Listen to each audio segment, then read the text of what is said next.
Hello everyone!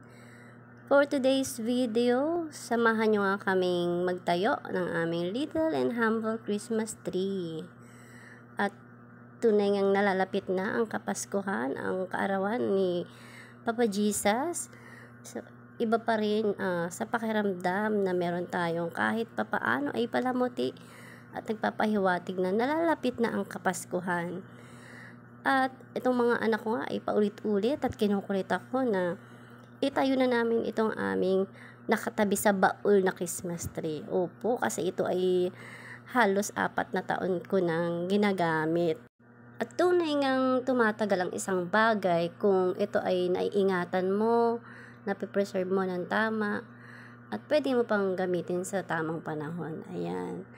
So, kahit simple lang itong mga pangdekorasyon namin ay talaga namang iba sa pakiramdam na nag-e-effort ka para magkaroon ng presensya ang nalalapit na Kapaskuhan.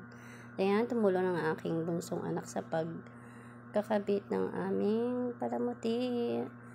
Siya naman ay nai-enjoy ang mga ganitong bagay.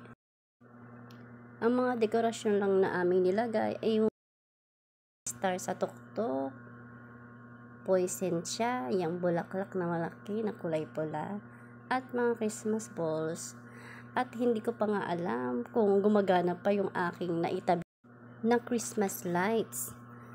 Medyo may katagalan na hindi ginagamit, baka pundido na.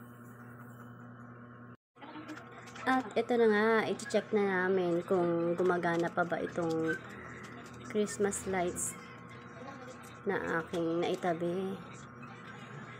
At kung hindi, ay naku madam, kailangan natin bumili ng kahit simpleng Christmas lights lang. Magkaroon lang siya ng liwanag, kumukuti-kutitap. Ay, ayan, bongga, gumana pa.